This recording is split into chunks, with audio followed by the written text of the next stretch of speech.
Welcome to Real Nerds Podcast, unofficially the official podcast at Denver Comic Con 2014 and beyond. I am Ryan, with me always is James. And Brad isn't here this week. No. Brad is out doing something. I don't know what he's doing. I think he's doing a trivia thing or... Yeah. Just having fun. That's cool. Yeah. Everybody deserves a week off. You want to hear something crazy? Sure. So earlier this week, I was doing my deep, sexy voice, for the ladies like I do. Yeah, always. But when you're a kid and your mom's like, hey, don't you do your face like that, it'll get stuck. Mm-hmm. It happened to my voice. Wow. I know, right. Well, and so in all I honesty, now I though, just sound like this all the time. You're really sick and you're toughing it out. Yeah. Way to go. Yeah. Thanks, James. You're welcome. We appreciate it. I just really wanted to come here and get you as sick as possible. That's cool. I was sick all week, thing. so if you could get me sick again, that'd be awesome. Yeah, absolutely. I appreciate it. I'm going to do my best. I'll cough in your mouth in about 5 minutes. Thanks. So you know where we go get comics. Every Real Nerds podcast is brought to you by Colorado Coins, Cards, and Comics at 6700 Wadsworth Boulevard in Arvada, Colorado. Go there for all your comic book, trading card, and coin needs. And we got it. They got it for you, right? Yeah. Oh, they got everything. Hell yeah. And, hey, actually, I have a new thing to announce, James. What? We have partnered with Anime Land Wasabi, which is a convention for animation that's taking place at the Crown Plaza, DIA. And it is February 28th through March 2nd of next year, 2014. And they just announced John DiMaggio will be there. The voice of Bender on Futurama. That's awesome. Is their guest of honor. I want to meet him. I know. He's a badass. I'm working with the people there. We might be able to be able to cover the event. But right now, I just, they sent us a message and asked if you would mind talking about Anime Land Wasabi. And I said, yeah, sure. And that was before they even announced that they were going to have John DiMaggio there. And I thought it was going to be specifically an anime convention, but I was looking at it. They have people from Adventure Time there. John DiMaggio. They have a bunch of people there. They have an artist alley. So you should really it looks really cool. So if you're definitely in the Denver area, February 28th through March 2nd of 2014, you can buy tickets right now on animelandwasabi.com and pick up your tickets. That sounds awesome. Yeah, it sounds like lots of fun. So, yeah, you should check it out. I love when people reach out to us. Yeah. Because that means we're hitting people. We're hitting them. I'm going to have to go look that up. There might be some really cool, because, Yeah. I'm into some weird stuff that, they may not be promoting it. There might be some sneaky guy in there. I'll be like, oh, man. Yeah, Jeremy Shada, who is the voice of Finn on Adventure Time. Oh, wow. Yeah. So, yeah, it's one of those things where they sent me this stuff, and they said, hey, this is what we're doing if you're interested. I'm like, oh, I don't know. And then I realized, I'm so fucking interested. So yeah. That's awesome. Cool. So animelandwasabi.com, you can buy tickets right now. People do cool things. Yeah, dude. And they have a gaming room I was looking at. And also our friends at Denver Comic Con is one of their sponsors as well. Neat. So, it's all the same people. So if you're in the Denver area, it's definitely worth it to check it out. That's the thing. You get a bunch of nerds together, it's always fun. Absolutely. So, yeah, if you're wondering what real nerds do, well, first, come on. Our name is REEL. That's movie stuff. We go see a new movie every week. And this week, we went and saw Frozen. How wonderfully spot on, because Denver is frozen right now. Oh, man. That we went and saw Frozen. I accidentally, coming from the Alamo, I accidentally turned right instead of left, which to get to your house is left. Right is to get to my house. So I had to take 470, which is the highway, all the way around, right up against the foothills of the mountains. It was nasty. Yeah, that's a horrible highway. Yeah. yeah, it is. If I was you, I'd not take that way home. I probably still will. Oh, yeah? It wasn't that car bad. That's all right. Yeah. No. I have almost slid around on it though before going back from your house. It can get bad. Because in those places where the mountains divide a little bit, you get that cold wind coming through. It'll just freeze that. Dude, there was a time. Remember last year when we were leaving your house and we came in Laura's car and it was a blizzard? Yeah. It was the most horrible ride home I've ever had in my life. Yeah, I was really worried about you guys that time. It wasn't I did it really well, and I'm a better driver than Laura, but I couldn't see. I got off on Kipling, and I drove all the way home on Kipling because it was so bad. Yeah. But it's almost as soon as I cut off C470, it immediately cleared up. It's really weird. For the record, Ryan wasn't being sexist. His wife just really is not a very good driver. No, she's not. She's just really aggressive, so it's really scary when she drives sometime. If you're wondering why we also didn't see, if you listened to last week's show and it says, hey, you guys said you're going to see Inside Llewyn Davis. It's only playing in New York and L.A. It's bullshit. So I think December 20th is their nationwide expansion. Yeah. Which is weird because there's like 8 movies that come out that day. Yeah. It's shitty. a bummer. It means it's one more movie. I'm going to have to see like a movie a night that week. I want to see Homefront still. I have to see a movie a day pretty much going forward. Oh yeah. No, it's I still want to crazy. see All Is Lost, and I want to see All Is playing Lost. at a theater nearby. Maybe I'll see that Sunday morning. I do want to see Out of the Furnace, which came out this week. Mm-hmm. Yeah, man. I was counting last week. There's like 5 movies in theaters now. Yeah. That I want to see. And then next week and the week after that, there are more and more. So what me and James do is we took our love for movies, and now we talk about them. And hopefully you enjoy what we talk about. We also talk about movie news, sad, and we also talk about movies that are coming up, stuff we've been watching, because not only do we go see movies every week, but we're big movie fans. James, you became a movie fan because you watched a movie with your parents every weekend, correct? Yeah, when I was growing up, every Friday night was movie night. So like, it was really just a way for like us as a family to get together and sit down and have a nice meal, and which I mean we did that every night anyway. But this was us having fun on Friday nights together. So it's how I saw like, and my parents would like go through these waves of educating us on stuff. So like, we'd see some fun musical and they'd be like, "Oh, we need to watch all the classic musicals," and we'd go That's through. so cool. Yeah. Until we got to Oklahoma, and then halfway through Oklahoma, we were like, "This is bullshit," and we never watched another musical again. But your mom said that? Yeah. My nice Nazarene mother was like, "This is fucking bullshit." Yeah, I can picture. Wait, are they ever going to get out of this Carol Hart goddamn dream sequence? Come on. Yeah, it's so funny because mine is totally opposite of yours. Yeah. Is my family isn't into movies like I am. Yeah. I would watch movies not as an escape, but because it's just something I like to do. I love the art of making movies, and that's why I was always afraid if I ever became a film director or producer or something, I would stop liking movies like I like them because I'm so close into it. But I don't think so. I really love them because I'm sure people like Spielberg still love going to see movies. It just changes the way you watch them. Yeah. But, you know what? It doesn't matter now. I have a huge collection. I love movies. We'll also talk about, what did I miss? Box office numbers and stuff that's coming out, to tickle your fancy and get on board with me and James and what we like. Yeah. And hopefully you learn something and you say, you know what? I'm going to watch what those guys are watching because they talk about cool things. What do you want to start with this week, James? Let's start with what we've been watching. Let's get that out of the way. Let's do fun it. Stuff. So, this is the stuff we've been watching. I saw a lot of shit. Me too. Hey, so I got an idea. Okay. Because it's stressful on my voice to like be this sexy all the time. Mm-hmm. So I'm thinking like you do a movie or you do a thing you watch, and then I'll do a thing I watch, and then you do a thing you watch. We'll just go back and forth because we both watched a lot of shit this week. Sounds good. So do you want me to start with something that we're going to talk a lot about away? Yeah, sure. Okay, so for those of you who've been listening to the podcast, you know that James is a big TV show watcher. Shit. He loves watching TV. Yeah. So about 2 months ago, James lent me the first season of Hannibal. And he's like, hey, you watch this fast, asshole, because I want it back. And I didn't get around to it till this week. Yeah. So I watched the entire first season of Hannibal. And right away, the one thing I do love about this, I'll talk about what I like about it, what I don't like. Yeah. I think it's one of the best shot shows on TV. It's gorgeous. I think it's shot like a movie, and there's times that I forget I'm watching a TV show. Yeah. Mads Mikkelsen as Hannibal Lecter is amazing. Mm-hmm. He doesn't play it. Anthony Hopkins is good in Silence of the Lambs and Red Dragon, but he plays it very like he's kind of campy. Yeah, exactly. Where he's he wears his evil on his sleeve. Yeah. Mads Mikkelsen does not. Mads Mikkelsen is hidden. No, and that's what's okay. Like I said, I'll talk about what I really liked about this series. I liked seeing Hannibal Lecter as a psychiatrist. Yeah, I like seeing him as he was, because one of the things whenever I saw Silence of the Lambs, Hannibal, Red Dragon, I was thinking it'd be so cool to see what he was like before, because he's so smart and he's so far ahead of everybody else. And the show gives this to you. Yeah, it gives you straight up a Hannibal Lecter that. I'll set up the premise of the show. Will Graham, who's played by Edward Norton, if you're thinking about the famous movie one. Or that guy from CSI in Manhunter. Yeah, or that guy from CSI Manhunter. He is an FBI profiler. Yeah.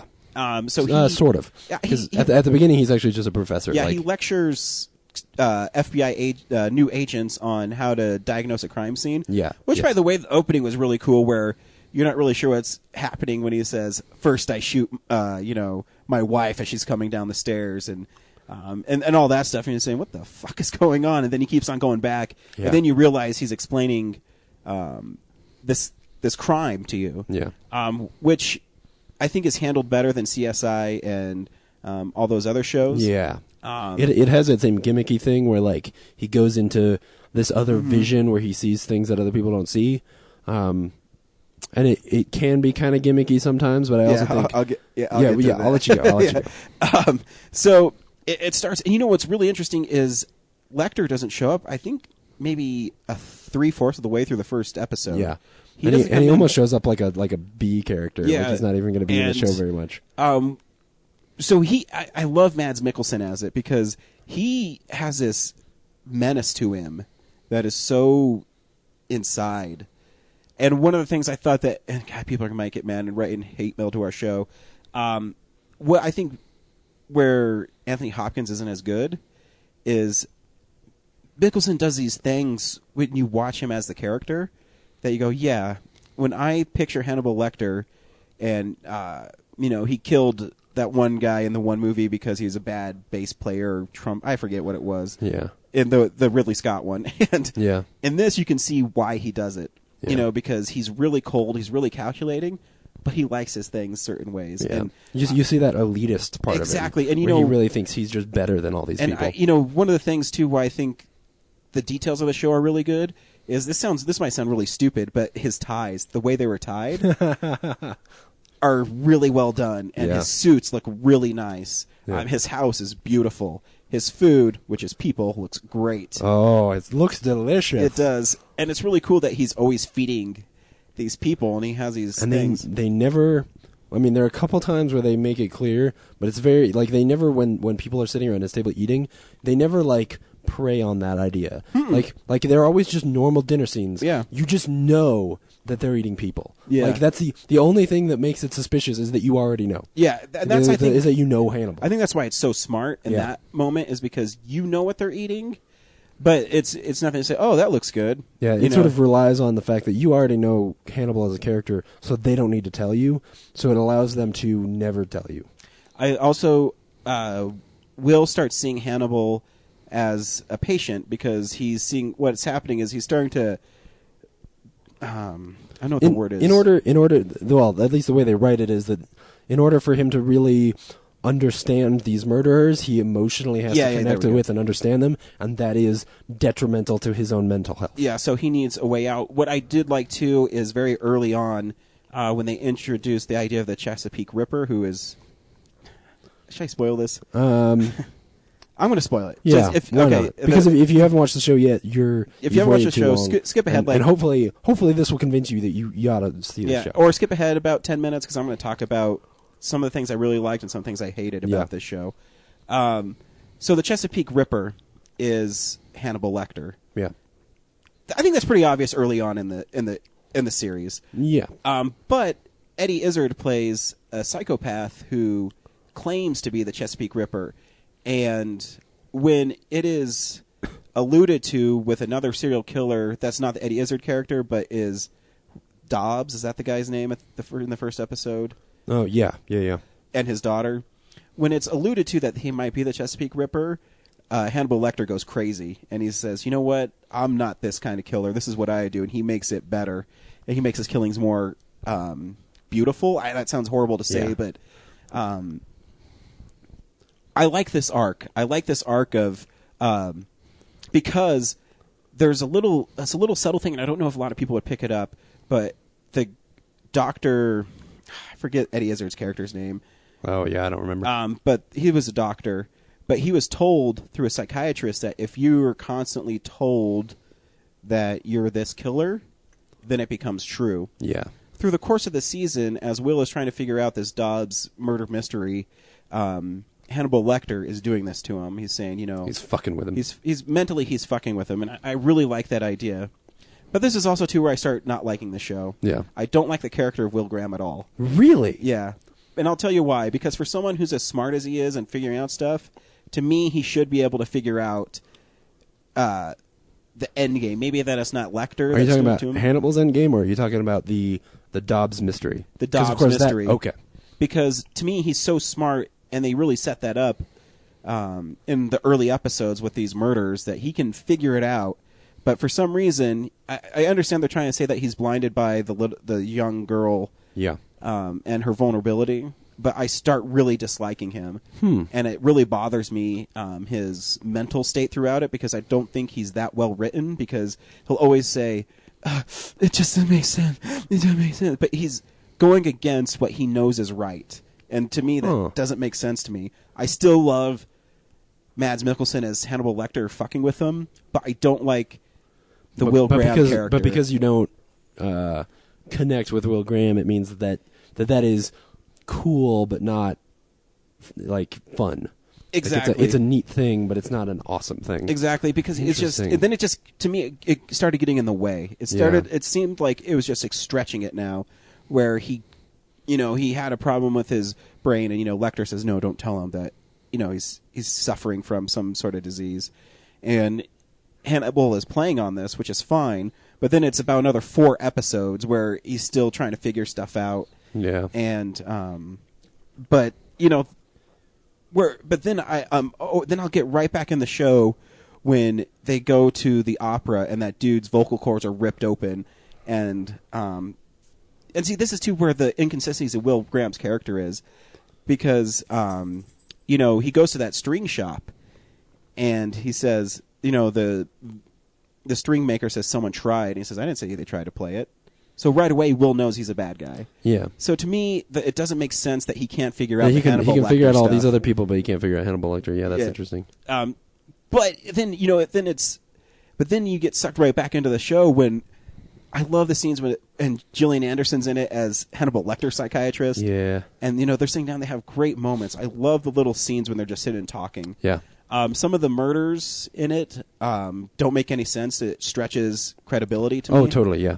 The one angel guy, I mean, how the hell did That's the first one I thought of. How did he bind his feet and put himself up there? The totem pole guy was Lance Henriksen, and he was he was so tired to kill that one kid, but he was able to construct this totem pole of body parts. Yeah. And then they're showing how Will was, in the mind of the killer, was putting it together, where he's laying body parts on it, but it was erected, and then on the other side there was body parts. It doesn't make sense to me. Yeah. So I had really big problems with that. But I will say the show is very interesting. I like how it ended. Yeah, man, I didn't expect that one. Because because I was waiting for that moment so long where Will finally fucking got it, and he's putting it together, and in his mind, it's really too late. It's too late, and it's great, and that's what's great about the Lecter character too, is because everybody who started figuring out who he was, done. They were done. Yeah. That young girl, I can't remember. I don't remember her character's name. Abigail. Abigail. Yeah, Abby. When she's, it's heartbreaking. Oh man, when she's that scene when she figures it out is heartbreaking. Are you going to kill me? And then this is why Mads Mikkelsen's great. Yeah. He doesn't no sympathy, and he says, "I don't want to." Yeah. But he does it anyway. And then they just cut away. And this cut away. Oh and man. Like, oh, did he kill her? Yeah. Oh yeah, he fucking killed her. Oh man. So I have issues with the show, but not so much that I'm not gonna. I want to watch it again. Cool. Because I want to see. They're doing a second season, right? Oh yeah. Because I do want to see. Even though, which I never thought was going to happen. Yeah. Because the violence and gore in that show is. And I wanted to ask you are those unedited or are those the broadcast versions? Those are unedited versions of the show. Okay. As far as the gore is concerned, I think some of them have extra dramatic scenes in them. Mm-hmm. The only one that didn't air is the episode with Molly Shannon. Yeah, see, you know what? I'm glad you brought that up because that's another one I had issues with. Yeah. I thought the story was creepy. Yeah. But I didn't like that they broke in just before the kid was going to do something bad. Yeah. Because to me that doesn't make it didn't make sense. But so what's interesting about that episode is that they pulled it, and the first assumption was that they pulled it because of Sandy Hook, because it involves kids doing violence, and basically Brian Fuller, who's the showrunner, he sort of has come out and said things that make me feel like it's really just that he doesn't like that episode. I think that he pulled it because he thinks that the ideas itself are really dark and twisted, and then when I watch the episode, I think that he knew that while he was writing it, and so he pulls his punches. Yeah, I agree. So I don't know if he would say that it's because he doesn't like that episode. He definitely has said that he thinks that the sort of the ideas were just not something he wanted to air. I think that's my only issue is the ending, because the scene where Will, it's gimmicky, but when he sits down and he's figuring out what's happened to these people, and he says, he's talking about their brain matter flying everywhere, and he says, except for one, and that's the mom, and they all look shocked, except she has a look of forgiveness, and they do that cut of the mom, and her face looks sad but shocked, and she's trying to and then she gets her brains blown out, and that's really well done. I just didn't like the ending because it was too convenient, and so that was another little issue I had with the show. Yeah, but don't get me wrong. I still think it's a well done show. I've been watching Blu-rays lately. They look so good, and this show looks amazing on Blu-ray. One of the things I keep telling people about when I talk about this show is that so there's this sound effect, and I've talked about it on the podcast before, but there's a sound effect that they do during the moments when Will is going insane. It's that whirring sound, and it's this ancient instrument thing. On the Blu-ray, if you have like a surround sound system, that sound will spin around the room around you. I just have a sound bar, and it picked it up. Yeah. Oh, it's cool. It is cool. So again, I think it's really well done. Yeah. I am shocked. I don't think the violence is that crazy in it because it's a little cartoony. But I think like when Hannibal's carving that dude's head open. Oh yeah, that one's pretty bad. That one, oh man. When he's actually, I don't think when he was cutting it was bad. It's when he pulls it back. When he's pulling it down and pushing it. Yeah, man, it's fucked. And that episode was actually kind of creepy with the girl underneath the bed, and then her arm pulls off. Oh and yeah, and it pulls off in the most disturbing way. It does. It pulls off, and it's in a weird way where you don't believe what's happening. Yeah. So that's where the show's clever. Because it's like because man, like. The fact that the way that they write him going crazy and weave that in and out of the show allows there to be times like that where you don't know if what you just saw really happened, and so the show itself is kind of fucking with you. I will say I think, like the problem that you had with the show as far as Will Graham is concerned is not the one I expected you to have. And now that I think about it, I think that's because for me, I don't know that I actually care as much about Will Graham as I do. Care about the relationship between Hannibal and Will Graham. Like I see Hannibal as genuinely kind of thinking that Will is his friend. Yeah. And I mean that of course gets tested near the end of the season, but like the triangle between Will and Hannibal and Abigail is so fascinating to me, and I think I relate to Will not through who he is and what he does in his job, but through his relationship with Abigail and Hannibal. Yeah, you're totally right, because again, I'm not. If I had to give it like a score of like 1 to 10, I'd probably give it like a 7. Yeah. But there's that one scene where, after Will is caught for the murders and Abigail is dead, and he's talking to Gillian Anderson and he's crying. Yeah. And there's those little moments where Hannibal, you think he's saying, man, if he wasn't such a psychopath, that you could like this guy. Yeah. But it's his own undoing is him being crazy. Cool. Well, I'm glad you liked it. Yeah. So thanks for letting me watch it. That was a long one, but I watched 14 episodes. Yeah. So there's a lot to cover. But Yeah, what's the first thing you watched, James? So since I was sick this week, I watched a bunch of shit. I'll actually do 2 real quick. I went and saw Thor: The Dark World again. Nice. Still really love that movie.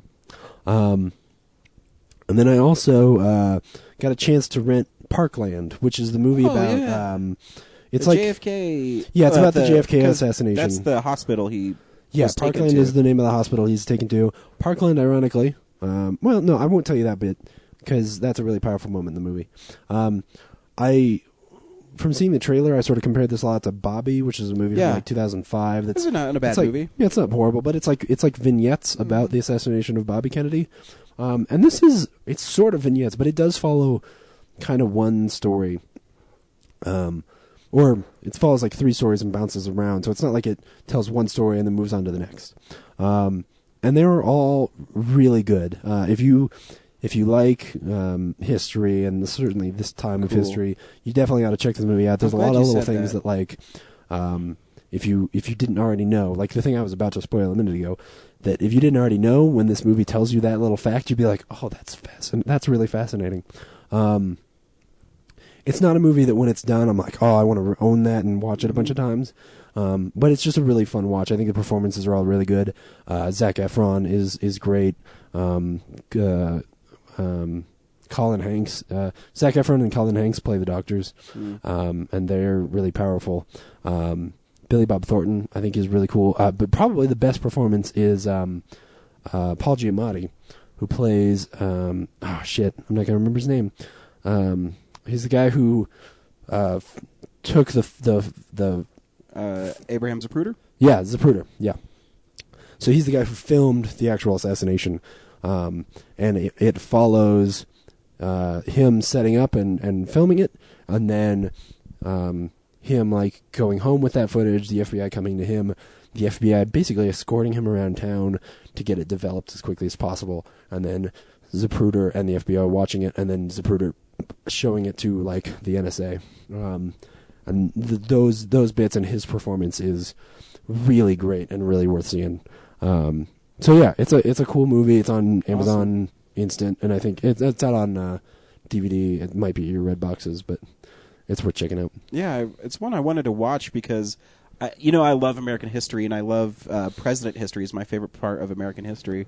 And I watched a show on CNN. It was just news reports that are happening during the assassination. It still kind of makes me sad. That that stuff could happen. And I'll just to sell the movie a little bit, I'll spoil one of the powerful moments, which is this scene where they've got the body and they've got it in a casket, and they go through some turmoil getting it out of the airport.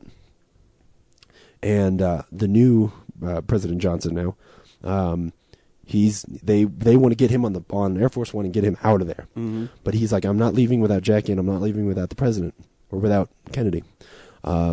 So they have to get Kennedy to the airport and get him on this plane. And of course, when the guys on the plane find out that he's coming, they're like, well, we're not gonna put him in the cargo hold.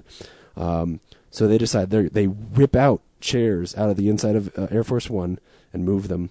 And then in order to get the casket into Air Force One, this whole scene where they, 15 guys are lifting this huge heavy casket into this airplane upstairs. It's not an airport. Up these stairs, trying to get it around the corner. They've got like a saw. They're cutting sections of the airplane apart just to get him inside the fucking fuselage. And it's so cool and moving and great. So scenes like that are why you see a movie like this. Oh, cool. So, yeah, check it out. So I don't have very many regrets in my life, James. But Okay. I have a couple, and I'll tell you one Oh, no. about movies. Okay. In 2010, we were given the option of seeing Creature Or Help. or The Help. Did you watch The Help this And week? for the longest time, when you first introduced me to Tradesmart, I don't know, a year ago, Yeah. I've been looking for The Help used constantly. And I didn't know this. And I've never seen it. Yeah. And I got really I went there because I knew Pacific Rim came out about 2 or 3 weeks earlier. I'm like, I bet I can go get a copy of Pacific Rim. And Did you find one? I did. Oh, cool. I stole it. I'll tell you a funny story of that too. I stole it actually off a cart that they haven't even put out yet. Oh, but funny. it was labeled and it was used. I'm like, I took it off the cart. Cool. And as I was taking it off the cart, I was just going through, and I don't know why I looked this time. I don't know why, but I look up and this is how many times I go there, like once every couple weeks. Yeah. But they always had 2 copies of The Help. They had one standard Blu-ray, and then they had like the deluxe edition, which is just a digital copy. Yeah. So I'm going through and I'm looking, and I look up, and there's 3, and one is a used copy of The Help. Dude. And I have to say, I really wish we saw that movie instead, because that movie is really good. Yeah, it is. It's really well done. The performances A young Jessica Chastain are amazing, and Jessica Chastain's so good in that movie. Yeah, that's before anybody knew who she was. Like, she blew up because of her performance in that movie. It's the story is The Help are maids, black maids who live in the South in Alabama. Jackson, Mississippi. Mississippi, yeah, you're right. And they basically raise these children, and then They raise the white children. children, and then for their and the white masters, parents but- treat them horribly. Yeah. And then they say, Viola Davis has this wonderful line where she says, I treat them like my own kids, and then they grow up to be just like their parents, and they treat me like crap, too. Yeah. She's way more eloquent, and it's way more deep than I just said, Yeah. but it's the basic premise of it. And Emma Stone plays a girl named Skeeter who starts off that she went to college, and she comes back, and by leaving Jackson, Mississippi, and coming back, she has a different view on it. And she realized when she came back on the first thing, she goes to the Little Bridge game, that Bryce Dallas Howard, who's amazing as a total bitch. Yeah. She chooses scenery every now and then, but at the right times. But she goes into this bridge and she realizes she is nothing like these girls that are there. And she gets a job at the local newspaper writing about house chores. So she starts interviewing the help, the black maids, and she realizes that these people are treated horribly. They're treated like basically paid horribly. They're basically slaves, but they're getting paid for it. Yeah. And so she decides she's going to write a book about what it's like to be a black maid in the 1960s in Mississippi.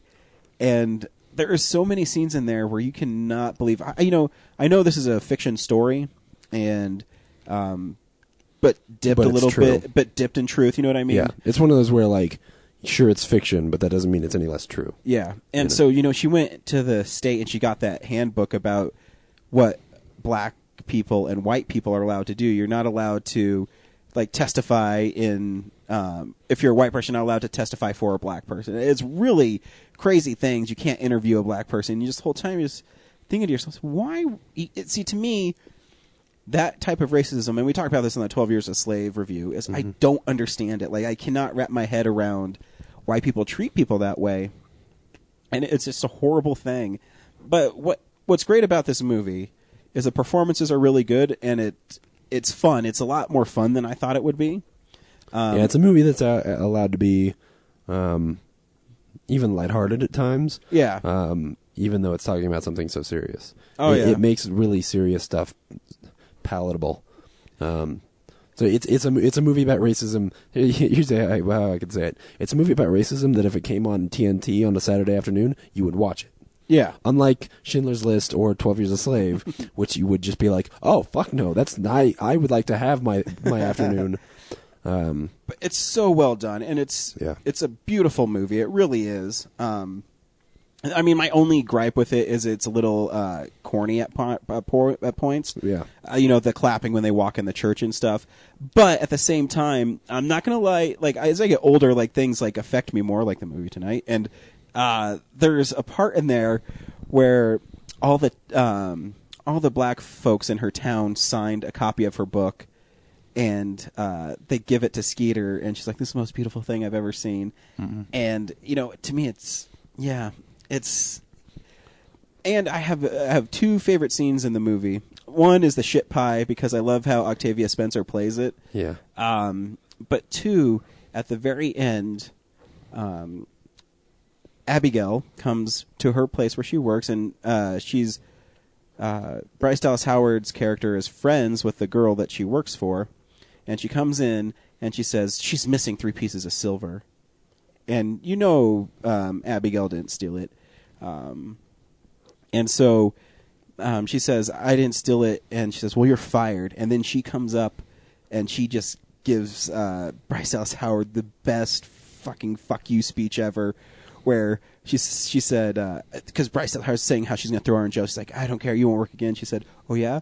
Well, and she took credit for writing The Help. She says, a lot of people have already read my stories.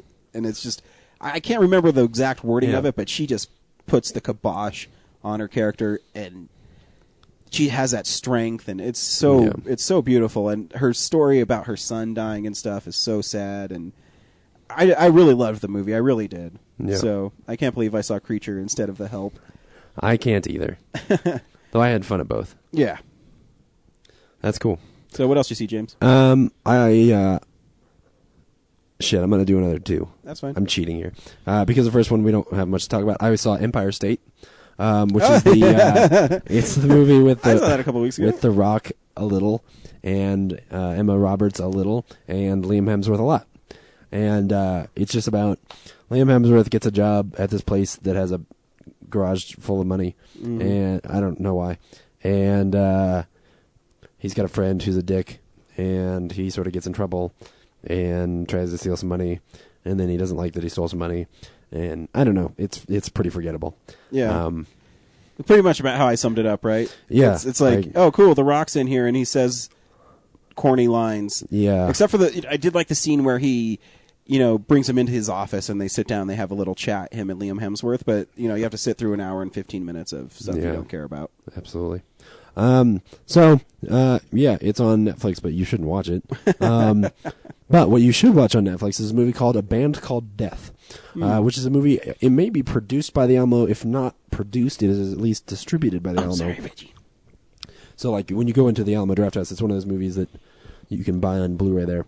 But it's on Netflix now, and it's about this punk rock band that actually was around like 2 years before the Ramones got big or any of that stuff. And they were in Detroit, and they were black, which is not normal for punk rock bands. And what's really cool about the story is it starts off and tells you the story about sort of them getting together and all this stuff. But the lead singer, they're all three brothers. And their dad dies when they're like in their teens or something like that, or late teens, when they're starting to put the band together, and they're starting to play music sort of inspired by the Who and all this other stuff, and he decides sort of for them, he sort of becomes the band leader, and he decides he wants to name the band Death. Like, he just gets really obsessed with it, and he has all these philosophical reasons, and I think his reasoning for why he wants to name it Death is actually really beautiful. Because what he sort of says in a roundabout way is that he wants to sort of put a not so somber spin on death. Like, he doesn't want death to be this thing that, like, people don't talk about and seem so bad. Like, he wants it to be more of a happy thing. And so when they go to try to actually get, like, signed by labels, everyone turns them down because of this name. They even have one moment where, like, a big publisher, like, listens to their music and is like, we would love to make this, but you have to change his name. And these brothers stand behind their older brother, and when he says no, they say no. And as a result, the band sort of disintegrates a little bit, and two of the brothers end up going and making a reggae band and doing reggae for a long time and getting fairly famous in that. And then the older brother, who, that was his passion, he sort of gets older and ends up dying sort of young. But before he does, he tells them, he's like, someday, he goes to one of his brothers. Oh, because when they did finally get, like, records made, he asked for the master tapes, which of course you didn't do back then. But he got them. And so right before he died, he went to his brothers and he was like, here are these master tapes. People are going to come for this, and I need you guys to have it protected. And sure enough, in like the 90s, all of a sudden, people start finding these records that they had printed like 500 of them or something small. And sure enough, they start finding these records. And I think one of the the whole documentary and the whole story as they go through it is really cool, and there's lots more details that I'm telling you. But one of the coolest moments is when this young kid, he's finding out that, like, oh man, these people, he's hearing about this band called Death, and his friends of his are really into it, and he goes and he looks it up, and he realizes that that two of those people in the band are his dad and uncle, and that they had never told him, and it's such a cool moment. So yeah, it's totally worth checking out. It's a really fun story, both heartwarming and sad, and also just about how cool music is, and really gives you this interesting take on sort of the growth of music from the point of view of a band that never made it anywhere. Mm-hmm. And it's good music, I mean, I'm not a huge punk fan, but I'm listening to it, I'm like, yeah, this is just as good as anything else. Like, It's really cool. So yeah, for sure, check it out. If you're sitting around and wanting to watch something on Netflix, it's a good option. Very cool. Yeah, that's one I always saw when we saw the trailer for it. I was kind of interested to see. It's cool. The other thing, I saw two more things. The next thing I saw was, I don't know if you've ever seen John Carpenter's In the Mouth of Madness. No. It just came out, about a month ago it came out on Blu-ray, and I finally got around to getting it. And the story, it's actually one of my favorite horror movies because it is an unconventional horror movie. It's psychological horror. Is it based on a Lovecraft? It sounds like it's based. It is. I thought it was. Yeah, loosely based. Yeah. In it, Sam Neill plays an insurance investigator. His job is to, when people make insurance claims, he investigates to see if they're true or not. And Sam Neill is really good in this movie. It opens with him being thrown into an insane asylum. And they say, well, how'd you get here? And he tells a story about how he was given the case for Sutter Kane's new novel. Sutter Kane is basically the Stephen King of this world. Well, Yeah. I mean, I guess it's our world, but he basically plays Stephen King, Yeah. where he's a horror writer. And, Sam Neill is a no bullshit kind of investigator, and he's having lunch with one of his friends, and he gets attacked by this guy, and his eyes are like bloodshot, and the guy gets killed, and it turns out that it's Sutter Kane's agent. And so Sam Neill thinks that his agent purposely pulled this stunt, maybe not to get killed, but he pulled this stunt to help sell his new book that's coming out. Yeah. But riots start happening when people want this book, and they kind of go away. And so he is tasked with finding Sutter Kane. Sutter Kane disappears. No one knows where he went. And so Sam Neill starts reading all his books, and he starts kind of losing his mind a little bit. But as he's looking at the books, he notices on the cover there's a map. And this map takes him to Hobbs End, which happens to be in Maine. And so they're driving to find Hobbs End. They can't find it. It's nowhere to be found. And as this lady who goes with him is Sutter Kane's editor, as they're driving around, they notice this kid on a bike, and they pass him. And then she's driving along, and the kid's ahead of him again, and she passes him again. And then they drive a little farther, and she runs the kid over.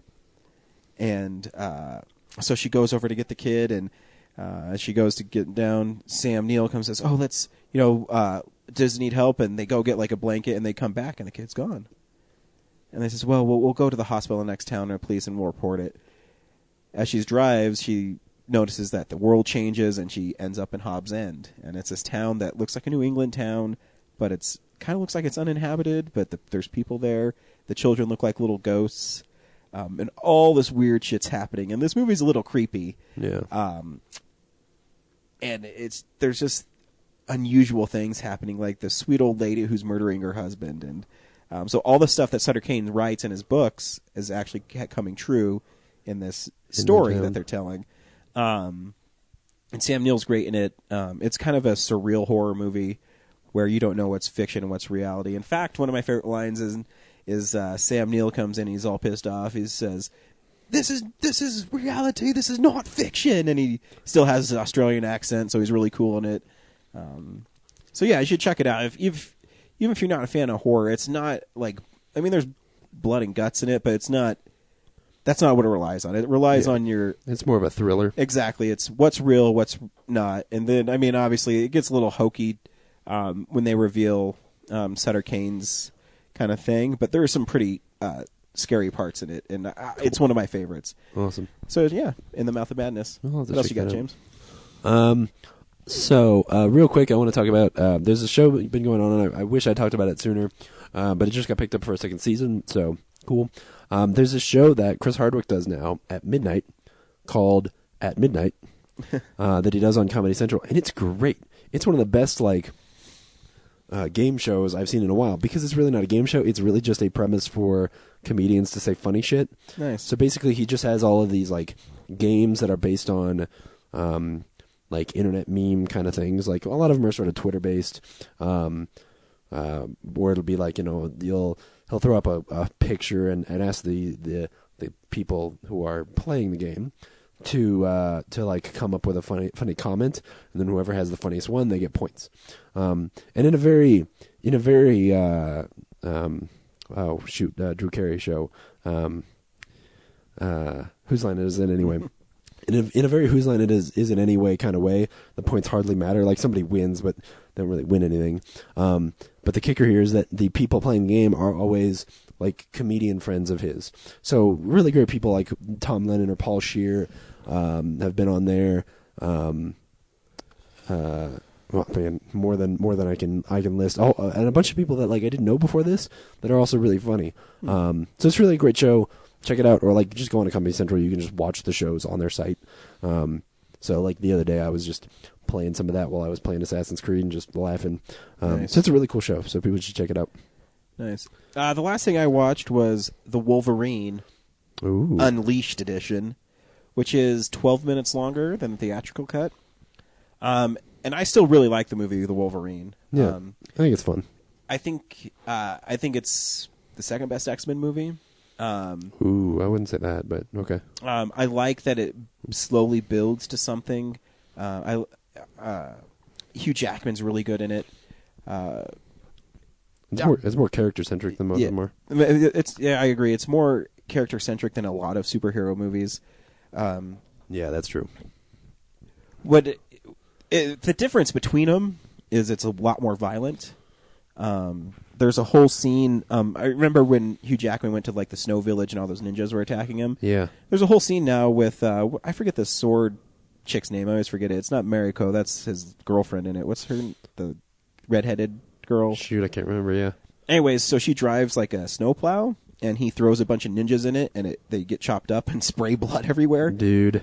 And then he lights a cigar and blows it up and blows them all to pieces. Oh, that's cool. And then, of course, when he at the funeral scene where he's like dicing people up, you see his claws going to more people. Cool. He actually has a better use of the F word in it. The part where he goes into the defense minister's thing and all those girls are around him, and he says, if I don't like what you're saying, I'm going to throw you through that fucking window. You're like, yeah. That's pretty good. And then he says fuck again. He says like fucking it 4 times. Cool. It's just, I still really like the movie. It might be on my top 10 list. Make sure you stay tuned for Film Explosion. It's darker than a lot of superhero movies. Yeah. I had a lot of fun with it. I love Hugh Jackman as Wolverine. And the Blu-ray is fucking beautiful again. Lately I've noticed that the Blu-rays look so amazing. I don't know if it's because people, just like video games, have start to understand how to make all movies look great on Blu-ray. Yeah. But I mean the colors when he's in Tokyo look astounding. The fight on the train looks so good. It's just a really cool movie, and I actually think the director's cut, the Unleashed edition, is the better version of the movie because it also gives character more moments. Cool. There's more moments with Mariko when they're in that love hotel. Yeah. It's just little subtle things. I mean, maybe a couple more lines here and there, which sometimes I think a lot of times with movies, they're pressured by studios to cut them down, so they lose some of those character moments. Yeah. Even though this movie was really slow to get going, but because there's lots of them, I still think it benefits a little bit to let it breathe even more. Yeah. Because Hugh Jackman's so good as Logan in it, and in a movie where you don't have a whole lot of other mutants to rely on just for cool stuff, it means that all that movie has going for it is the badass action and the characters. And when you then cut out a lot of the badass action to make it PG-13, it means that all you have left is the characters. So yeah, I can see that being really important. Yeah, so yeah, I should check it out. If you get a version of it on Blu-ray, get the Unleashed edition. Cool. Because it's worth it. I probably will. That's all I watched. So I got a couple more things. Because yeah, I really did watch a lot this week. I was sick for 2 days, so I finally got around to watching The Heat with Sandra Bullock and Melissa McCarthy? Yeah, Melissa McCarthy. And it's fun. That's a funny movie. It's sort of like an R-rated version of Miss Congeniality. Like I still... Is that rated R? Oh, it is rated R. Oh, yeah. I forgot. I still don't think that Sandra Bullock's that funny. But Melissa McCarthy is way funnier than I expected her to be. I thought she was going to rely on that shtick too much, but she doesn't. I read an interview with Sandra Bullock in my new Entertainment Weekly because she's one of the entertainers of the year. Yeah. And I don't like her. Yeah. I never have. She just... And I like Miss Congeniality. She just sounds... she sounds like really pretentious in her answers, and the whole time I said, you weren't even that big of a deal before The Blind Side. I mean, what did she make before The Blind Side? She was really good in Crash.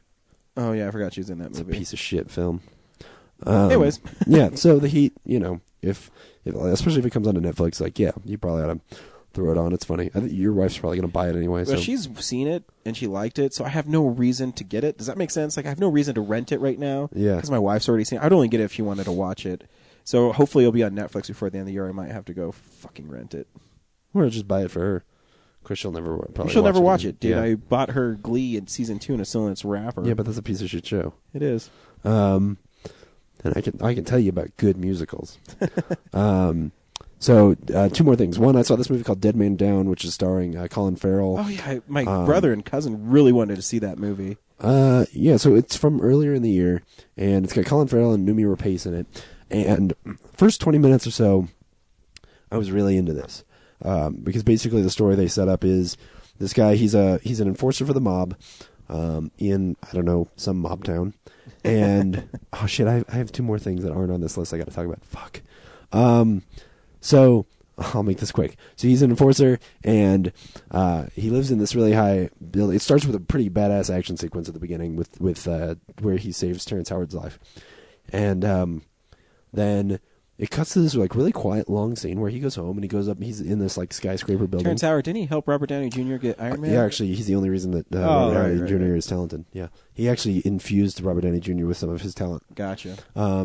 So, and in the building next to his, so also on the 32nd floor or whatever, is Noomi Rapace's character, and they have like this sort of for like 10 minutes or so, like there's this like flirty thing going on, and like he'll call her and they'll talk on the phone and they decide to meet and all this, and they go on a date, and she's got like this scar on her face, and like anyway she's got the scar on her face, and they're going on this date and everything's going really well, and it's a really nicely written little section, and they're driving, and she asks him to drive her somewhere, and she stops, and she's like, all of a sudden she starts talking weird, and you don't know what she's talking about, and she's like, you don't have to be worried, and you're like, what are you talking about? And she's like, yes, I saw you kill that man in your apartment, and I have this footage of it. She shows him on her phone, like that she has footage of him like killing this dude, like strangling this dude in her apartment. She says, and earlier in the date she told the story about how she had been in this car accident with this drunk driver, and he ended up pretty much getting off scot-free, even though like they had to reconstruct her face, and she's all messed up and like emotionally crushed by this whole thing, and she looks over and she says, I'm not going to tell anybody, but you're going to do me a favor. In that house right there is the man who hit me with his car, and you're going to kill him. And at this point I'm like, this is a fucking great idea for a movie. Sounds cool. This is awesome. Because from then on I think the movie's going to be like, okay, this guy's somehow going to be tied in with the mob, and as he tries to come up with a way to kill this dude for just to save his own skin, he's going to A, fall in love with this woman, and B, maybe like teach her that she's still beautiful even though she's crushed and all this shit, and 2, maybe see like the dark underbelly of what he's been doing this whole time, and maybe improve his own lot. Nope. Instead it turns into a really overwrought, you've seen it before, revenge story, because it turns out that he is already planning to get revenge on all these other people that he's working for, and that like his wife was killed by the mob a while ago, and that he's been like, they thought he was dead, but he intentionally got into the mob and befriended all these people so he could get close to them, so he could kill them. It's fucking stupid. Like it totally ruins the great premise of this movie. That sucks. Yeah, it really ends up being like a movie I've seen before, and Noomi Rapace ends up being sort of a pointless character. Like it ends up being this thing where like, sure, they fall in love at the end, but it feels just as fake as in some crummy action movie when they had such a really cool premise to go on. So I was actually really disappointed. I mean, the action scenes are still pretty cool. Honestly, they look so expensive that I'm sure somebody lost a lot of money on this movie doing so poorly in January, but the movie's not good enough to warrant those action scenes. So I also saw Red this week because I'd never seen the first Red. Oh yeah, I always wanted to see those movies because they look like they're lots of fun. They are. They're super fun. I mean, I always want Bruce Willis to do a movie where he's not being his Bruce Willis caricature, and he's still that, but at least in this case he's surrounded himself with enough people who are really being fun in the movie that it's not all on his shoulders and he doesn't ruin the movie. But it's really good. It's about basically retired CIA assassin people, and for a reason I won't disclose, younger assassins are coming after them to kill some of them because they know something, and then they of course have to survive and then figure out why they're being hunted, and then kill some people to get it all fixed. And it's really fun, so I'm excited to see Red 2. I'll probably watch that this week. Cool. Fuck. All right, the last two things. Mob City started this week by Frank Darabont, which is a show about the mob in L.A. in like the mid-'40s. It's really cool. It stars, a lot of the Frank Darabont people. Shane, the guy who played Shane on Walking Dead, and countless other people that you've seen in every Frank Darabont movie. And it's really cool. Some of the CG shots look very CG, and I don't know, because it's like a miniseries, and I don't totally know like where they're going with the story so far. But the little vignettes that they're telling are pretty cool. Doesn't it have Mickey Cohen in it? Remember we saw Mickey Cohen in Gangster Squad. Yes, yeah. It's a much better Mickey Cohen than the one in Gangster Squad. Here's Santa Claus. Yeah. I think the best part is there's this story with Simon Pegg in the first episode, I think. Yeah, it's got to be in the first episode.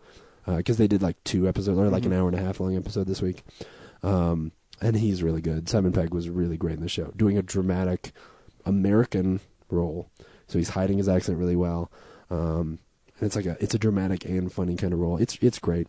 So yeah, for sure, check it out. I don't know if in the end the whole arc is going to be really worth it, but it's at least something cool. It's something different on TV that we don't get enough of. And then the very last thing is I finally watched The Day of the Doctor, which is the like big 50th anniversary event that they did for Doctor Who. And it's really good.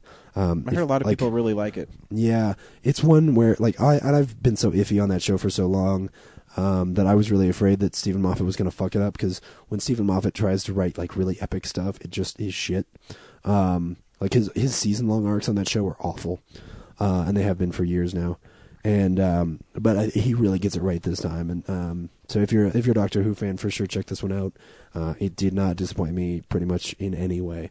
It's some of the most fun I've had with Doctor Who in years, probably since before Stephen Moffat took over the show. So it's really cool. So that's everything I watched this week. Whew. Made it, man! You made it. Yeah. So take a break for a second, James, because I'm going to go into fan mail. Okay, that sounds good. Fan mail! We actually don't have too much in fan mail, but we have a couple things. Georges Jonty is an old friend of the podcast. He did a great sketch of Gwen Stacy for free for me. Love that guy. Now, I should say that he doesn't usually do commission work for free, but for some reason he disliked this amazing drawing of Gwen Stacy that he did. Yeah, it's great. And he said, "Here, you can have it." And I tried to give him money, and he didn't want it.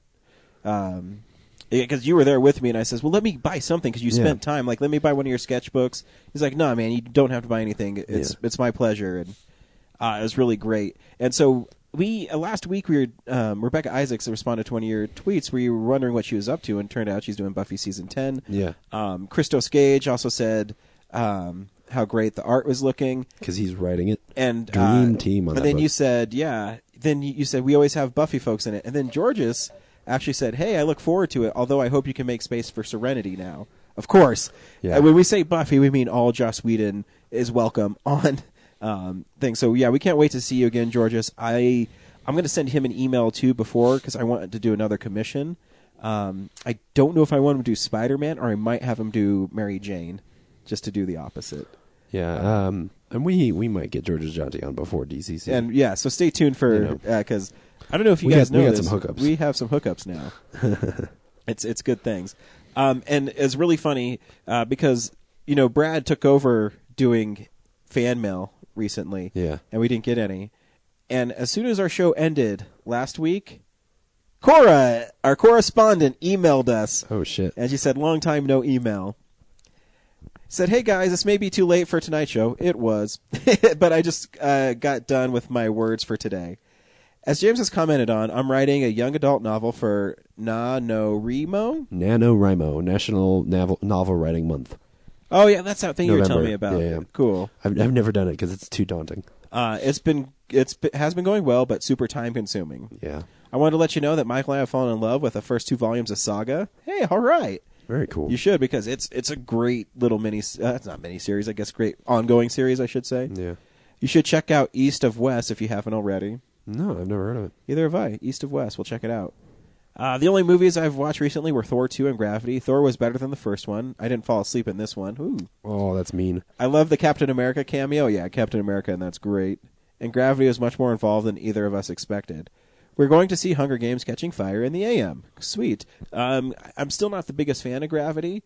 A lot of people really like it. I wasn't one of them. It's a good movie. Also, we got to go to Halloween Horror Nights in Orlando last month. I saw pictures. I was jealous. People dressed as zombies chasing you around the theme park. Terrifying. Oh, like around Universal? Yeah. Oh, that's cool. If you ever get the chance, any of you should go. I really want to, because, I really wanted to go a year. They did Freddy, Jason, and Leatherface in one of them, and that would have been really cool. Because, around here, I'll never forget, me and Brad went to, it's called the Haunted House on or Slaughterhouse Gulch or something, and they would have, like, Jason the size of Taylor, my little niece, and that's not scary. We've been keeping up on American Horror Story Coven and Walking Dead. It's been really American Horror Story has been really good, except for this week's episode. We didn't talk about Walking Dead, but The Walking Dead this week was really good. Yeah. This is the first time I've really had the governor's story that they've done in the last 4 episodes is the best that show has been in maybe a season and a half.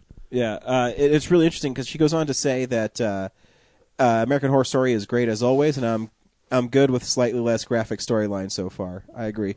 Spoiler, maybe for anyone not caught up on Walking Dead, Michael is a fan of the governor now, and I still think he's a terrible person. I'm excited to keep listening to the show and have a great one. That was before this week's episode. Why I really, really liked these last few episodes is that one episode where the governor is just broken down. Yeah. He even burns Woodbury to the ground. And then he doesn't have a reason to live, and then he meets the kid, and he falls in love with the kid, and then he starts going back to the governor. And then when he kills Sanchez Ortiz, why can't I remember his name? I don't remember. Then you start seeing the old governor start coming back, and of course, because all of a sudden he's got something to protect. Yeah, and then of course he kills one of probably the second strongest emotional character on the show. I still think Rick's the best character on the show, but Herschel's a close second. Yeah. And he killed him in a really graphic way. And my brother, Steve, thinks it's the best show he's ever seen. Wow. Not just that episode, but The Walking Dead as a whole. And it's really interesting because my brother obviously never read the comic book. And in the comic book, Herschel isn't the one who dies there. Herschel actually dies way earlier. Yeah, that's why I was telling him, because when they originally leave the farm is when Herschel dies. Yeah. Or maybe they leave and they go, I haven't read it in so long. No, I think he dies when they leave the farm. But in the comic book, Tyrese is the one who's killed by the governor outside. Because him and Michonne actually have a relationship in the comic, and I think this is actually done better than in the comic. I haven't been a fan of Kirkman's in a while. Yeah. But I heard his new little series, All Out War, is pretty good. Again, I haven't read it. I'll wait till the trade comes out. I'm a trade behind, so... I'm thinking I'm going to start watching The Talking Dead after The Walking Dead. Yeah, me too. Because it's really good.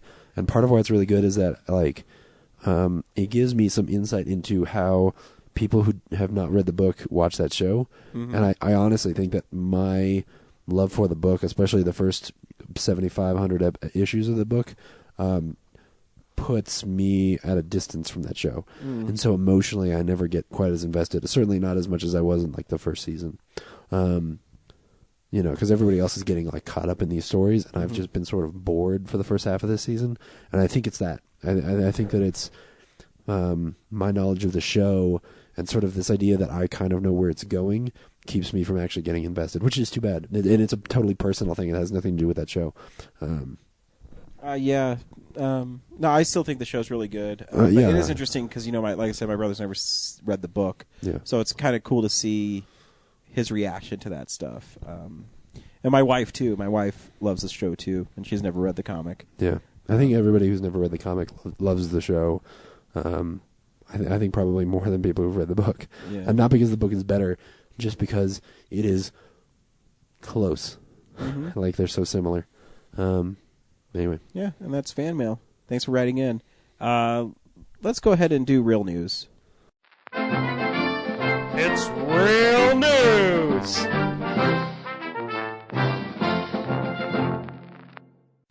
Let's rip this Band-Aid off. How about? Yeah. Unfortunately, the first piece of real news is the biggest news of the week, which Paul Walker, unfortunately, died in a car accident. Yeah. Star of Fast and Furious. I mean, obviously, everybody knows that now because, I mean, well, those movies were always kind of popular, but the last three have become, global phenomenons. And, it's a bummer because it's someone who's starting to really was really starting to rise. Yeah. I mean, he wasn't always the best actor. In fact, in Fast 4 or Fast and Furious, I think is the name of it. I think he has. I don't think it's his fault. It's probably the writing. When him and Vin Diesel have a fight. But it's always sad because, you read it and he was at a charity. Yeah, he was leaving a charity. And he wasn't even driving the car. Yeah. And it's something, when you see what happened in the wreck, there's no way anyone could survive. Oh, yeah. What a badass way to go, though. Here's the thing. So the man is immediately made into a legend because not only does he die in a fiery car crash, but he's leaving a charity. So already you're just like, oh, man, this is so sad. Because he was helping tsunami victims, typhoon victims, whatever the huge thing when the Philippines was. And then you realize that there's I don't know, probably at least $250 million to be lost now. Like that much money is at stake because they were filming Fast and Furious 7, and what we figured out since he died is that pretty much all of his important scenes hadn't been shot yet. Mm-hmm. And usually when this kind of thing happens, like on Gladiator or something like that, when a major actor dies during the making of the film, they'll come out pretty quick and be like, yeah, we can shoot around it. And they'll cover it up pretty quick because, they've got, it's sad and they want to be respectful, but they also have their own damage control to do. And on this one, they haven't. On this one, they've come out and said, we don't fucking know what to do, to the point that there are rumors that they may start over, which is insane. I was reading an interview with, not an interview, but a story in Variety, and they said that the film was already behind schedule. Yeah. That it was already over budget. Yeah. And they're looking at it, and they don't think they can save it. So my guess is, and see, here's the thing, too, is I do not think, for taste reasons, I don't think they should kill him in a car accident. I agree. I really, and this is my idea, and I'm not, a movie person or a studio person, but I really think that at the end of Fast 6, they have this kind of thing where they all are a family and they all go away. I think they have to do with something where The Rock comes to Vin Diesel and Vin Diesel says something. I forget Paul Walker's character. Something like, I don't want him involved. I don't want him involved. He's moved on with his life. He's off. He's off the team. That's how I would do it. Because because in the movie he has a family and a kid now. Yeah. So he doesn't need to be involved. I don't think you need to keep him in the movie. That sounds horrible because he was working on it. Yeah. But absolutely. I don't think it's necessary because you don't kill him in a car accident in the movie. I don't think you kill him in the movie, period. Yeah. Just for taste reasons, because I don't think it's necessary. And it's already a clusterfuck because there's already a character who dies in that movie in a car accident. Exactly. There's not much they can do. And so, you can still keep the same thing. You can still keep Jason Statham, and you can still keep the Japanese setting, and you can still do all this other stuff. I think you just have to start over and say, hey, Paul Walker's not in it. Yeah. I don't remember his character's name. Salvage what you can. And salvage what you can, and then just go on. Because I think for him and for his fans, I don't think it's tasteful to kill him in the movie, and I don't think it's tasteful to have him in the movie and then do like a CGI version of him. Oh, no. If they did that, I wouldn't see the movie. Yeah. I think that's gross. So, this will tie in. Fast 6 comes out this week on Blu-ray. Everybody who buys it, a portion of that buying it goes to his charity. Yeah. So if you're planning on getting it, get it this week so you help his charity, which he was doing. Because, when I'm reading all these reports, and it kind of sounds like, they might have been going fast, but I think something happened to that car. Yeah, I think so too. Because they didn't see like skid marks or something, so it's sad. Yeah. And you don't want to see, he has a kid and stuff, and you just don't want to see that to happen. So, So yeah, I think that's what they should do. You know, I've said some unkind things about Paul Walker over the years, and I don't think he was like the most amazing actor, but you know, especially when you saw him in interviews and stuff like that, he was always a really nice guy. And yeah, just because you're not a good actor doesn't mean you know. too. Like I said, it could be the writing. I mean, he has that Katrina movie coming out that looks interesting. Yeah. So who knows? Maybe if he's given better material, he's a better actor. Oh, for sure. But I mean, he could be an action star. I mean, he was good enough to drive cars and for nostalgic reasons, and because nobody else is going to say this, I was a big fan of him in Meet the Deedles when I was a kid, which is a Disney movie, and I had a VHS copy of Meet the Deedles, and I probably played it so many times that I probably like almost destroyed that VHS. But it was about him and his brother, who were surfer dudes, got in trouble, and so they got sent to Yellowstone to work and help at Yellowstone, and they got into wacky situations. Nice. Yeah. It was a dumb movie, but I thought it was fantastic when I was a kid. So yeah. I mean, just so you know, my advice is just honor him as a person. It's sad, but unfortunately, it sounds horrible. Life goes on. Yeah. You can always watch Paul Walker. He's in 6 of the. Well, he'll be in 5 of the 6 movies. I hope they take him out of the 7th one. Yeah, I do too. Man, I don't know. We'll see. Yeah. That's a long way off because it's definitely not coming out this summer. Yeah. Speaking of Fast and Furious, though, if we can move on. Yep. Gal Gadot, who has been in the last 2. Mm-hmm. Yeah. She was cast as Wonder Woman this week in Batman and Superman, which means I now have almost no faith that this movie will be good. Why is that? Way too many superheroes. Really? Way too many What about superheroes to Avengers? introduce. Worked? Yeah, Avengers. Watchmen's good. Yeah, okay. Avengers works because we've set up all those characters, and they're all fun and established. Okay, I understand. I don't think that Superman is very fun, even in Man of Steel. You know, Batman, we know Batman, whatever. Wonder Woman, they've never been very successful at booting Wonder Woman on film. I mean, they haven't tried often enough, and they've actually shot down every good chance they had. It makes me interested in what they're going to do. I don't understand her. I guess my only concern is I don't understand her role could possibly be in the movie. Yeah, it's weird. Because it doesn't make sense. I have a feeling it's not huge, because like I have a feeling like she'll show up in an action scene or something, and maybe she'll have some dialogue just to like test, like, hey, could we spin this off into a movie? And that basically they'll treat a Man of Steel sequel like a Justice League movie, and try to spin off movies from this one. I will say, Dan Trachtenberg, who used to be a host on the Totally Rad Show, and who is now the director, or will be the director if it actually gets made, hopefully, of Y the Last Man.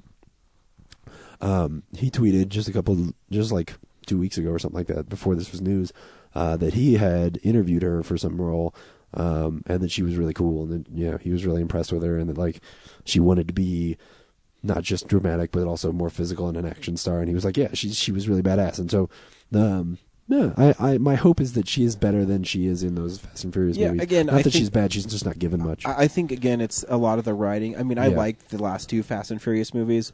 I'm not a fan of the earlier ones, but whatever, we'll see. I mean, obviously I'm going to see Batman Superman, so whatever it is, the talent in front of and behind the camera is really good, so that you hope that it translates to a good movie. Yeah, it's all in the writing. Yeah, again, I don't understand why she's in the movie. Now here's a question, because they still haven't titled the movie. Mm-hmm. So do they just go ahead and call this Justice League? They should, because I heard they're also looking for a Flash. Yeah, and it makes more sense just call it a Justice League movie. Yeah, but we'll see. That just sounds like a mess.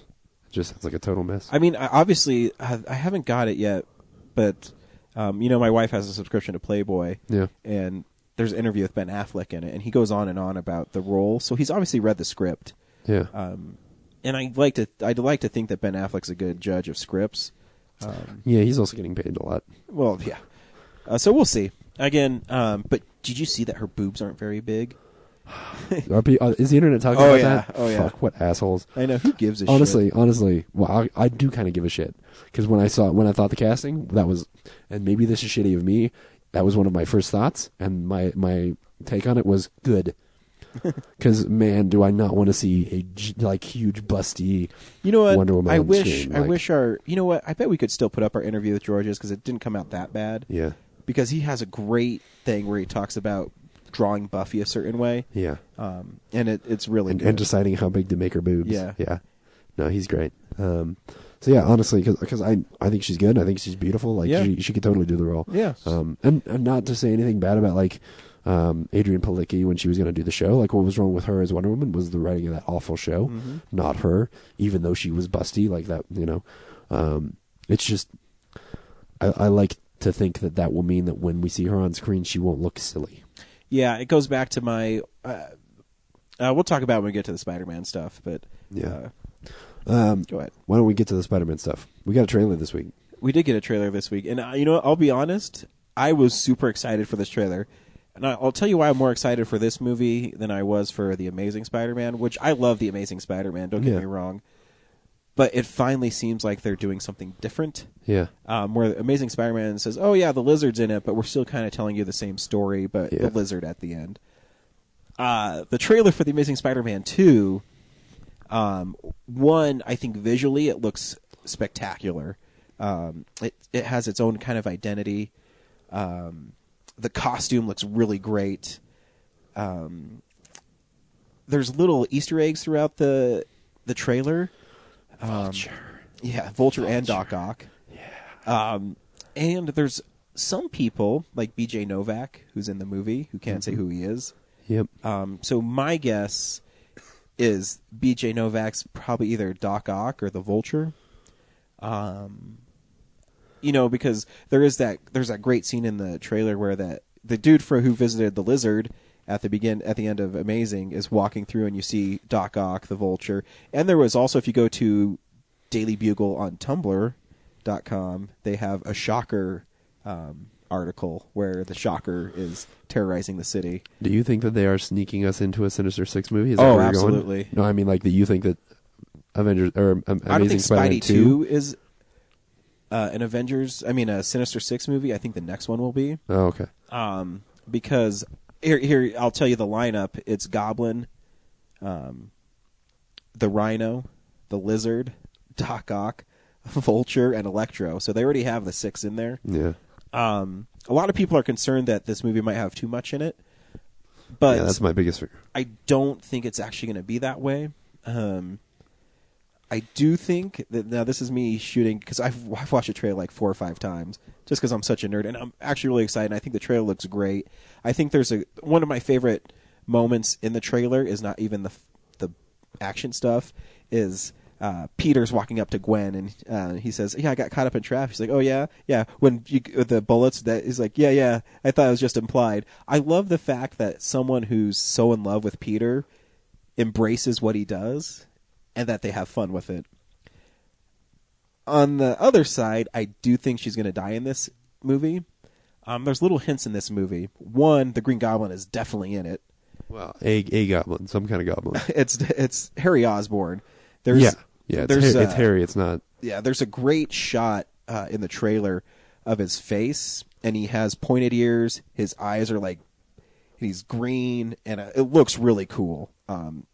Of course, they're not going to put a little hat on him. I still wish they did, but his hair's spiked up. Would it be cool if they killed that goblin in this movie as well, and then in the next one, old Osborn, old man Osborn, he takes the shit and turns into super just badass, the worst kind of That'd be sweet. That would be a really menacing. Yeah.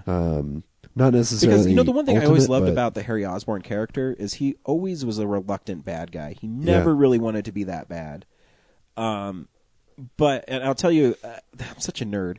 I'm watching this trailer and Laura was saying here, she's like, "How many times are you gonna watch this thing?" Because I just really wanted to see the details. Yeah. And there's a moment in the trailer where Spidey's fighting the Goblin, and they're inside these gears, and then there's this really quick shot of Gwen running from the Goblin in it, and I'm guessing that she's going to die in this one.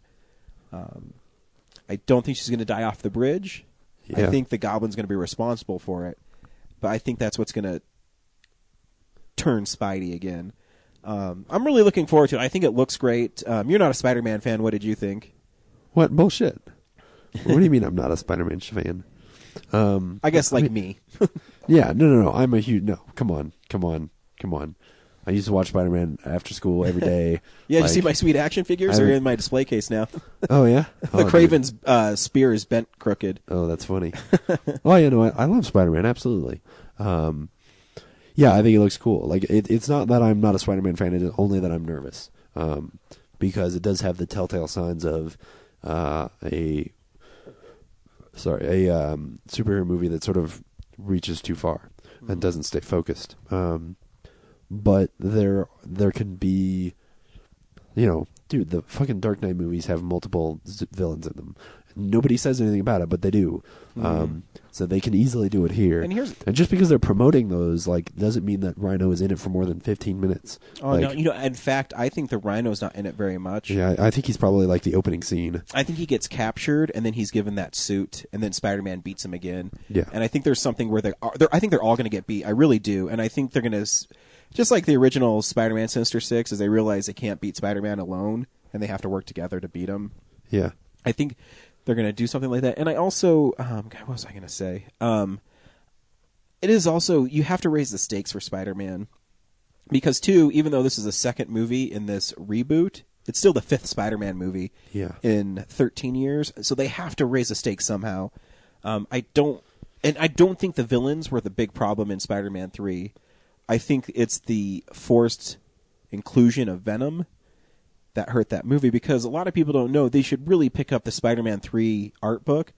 The Vulture was in that movie too, and I think the original idea of it was way better, but when you're forced to put something in it, and I don't even think the Venom's that bad in it, but Venom's not that cool of a character, but I do think too that Venom might make an appearance in the next one, because they're also treating, in the trailer, it makes it very clear that they're kind of melding Ultimate and canon Spider-Man. Yeah. Because there's also Harry Osborn says, hey, we saw you here. We know who you are. We know you're Spider-Man. Which is an interesting take, too. Because in the original Ultimate Spider-Man, they're always looking for him. Norman Osborn is always trying to replicate his powers. So it's very interesting. I'm really looking forward to it. I can't wait to see a little more on it. But it's really soon. It's 5 months away. Yeah. Basically 4 months away. It's the very beginning of May. So it's kind of exciting. I'm really looking forward to it. Cool. Just a couple more quick things. Man, we've been going a long time. Yeah. All right. Drew Goddard is going to be writing Daredevil. Hey, Buffy, woo! Yeah, which is really exciting. I guess some people aren't really thrilled about the fact that Daredevil is going to be a TV show, but you guys didn't, the Daredevil movie didn't do that well. So they're not going to make more Daredevil movies until they can prove the character. So the character's badass, and I don't think it matters. If you put, I'm more excited about a good writer on a TV show treating my character right than a big movie version with a writer I don't know. Yeah, I agree.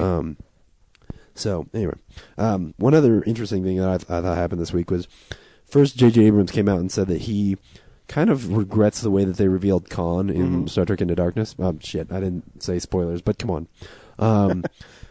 And then Benedict Cumberbatch in an interview was like, no, I actually kind of liked it. And the only reason I bring this up is because it's really fun. I like seeing Hollywood people and creative people like this talk openly about decisions that they made when making movies and what they think worked and what they think didn't work.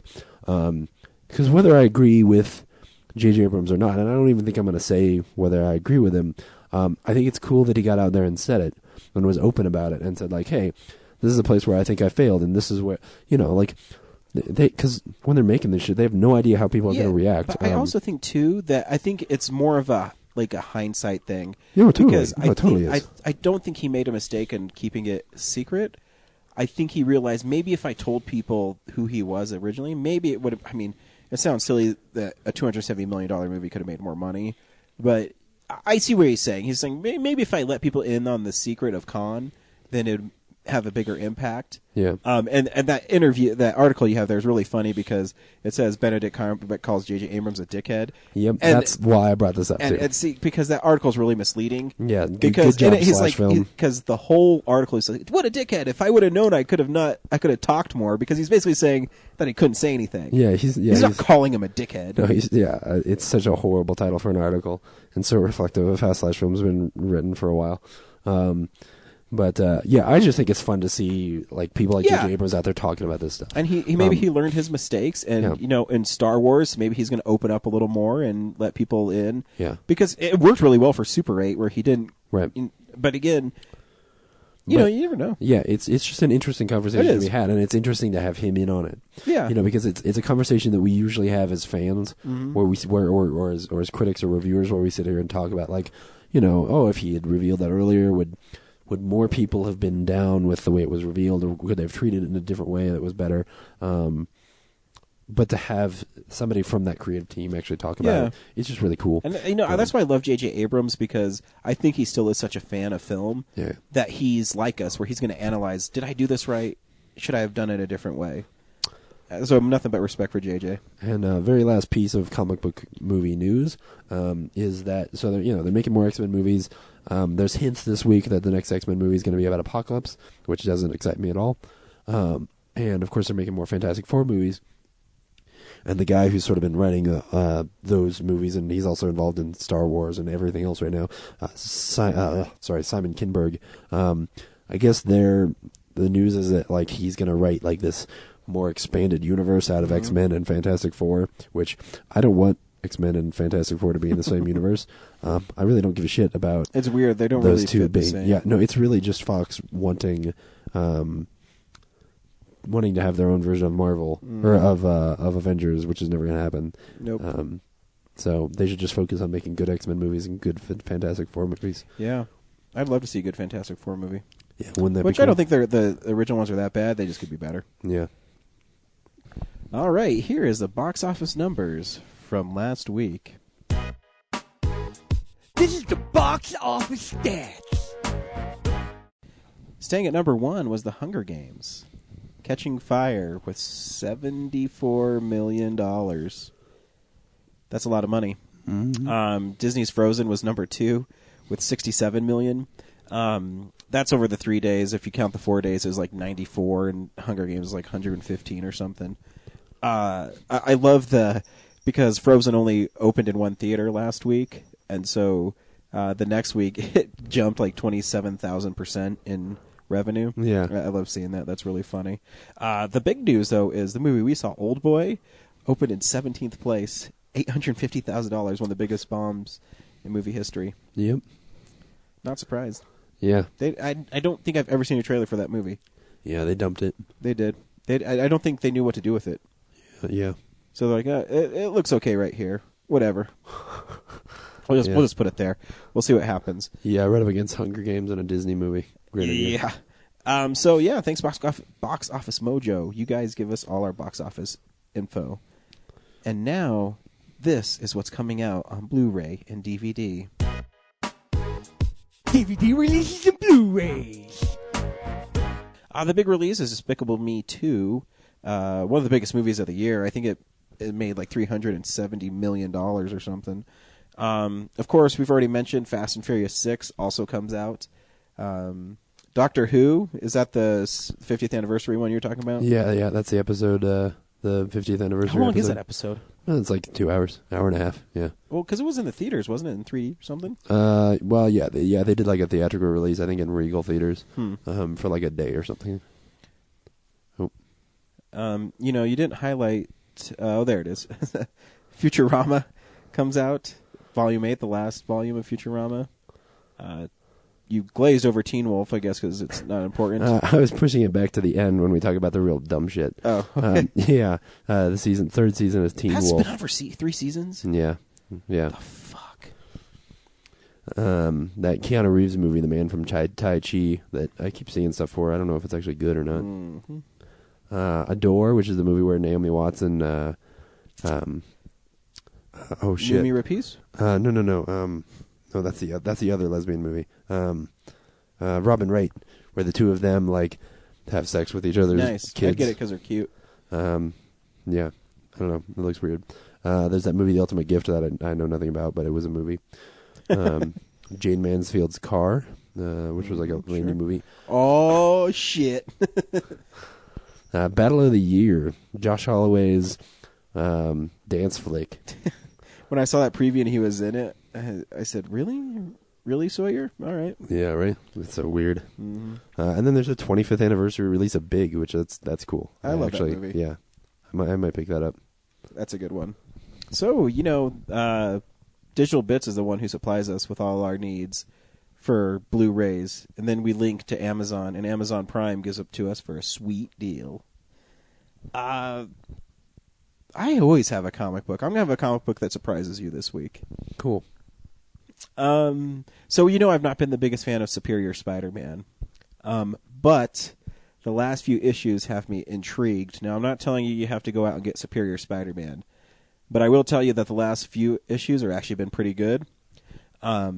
Superior Spider-Man succeeds when they ignore Spider-Man, in so much that I've said it many times, I don't like him just kind of saying how great he is, and he talks like a supervillain, so you're forced to sit there and listen to his maniacal talking, or whatever you want to call it. But lately, when Spider-Man was relaunched a few years ago, again, when he made a deal with the devil, stupid, and his marriage to Mary Jane was wiped clean, he started dating this girl named Carly Cooper, and Carly Cooper is a detective for the New York Police Department, and she's really smart. In fact, she's so smart that she figured out that he was Spider-Man, and when she figured out he was Spider-Man, she dumped him. And so it's a really interesting thing because Doctor Strange put this spell on everybody that they all forgot who Spider-Man was. So the Green Goblin forgot. Everybody who knew who Spider-Man was forgot. They had to figure it out themselves.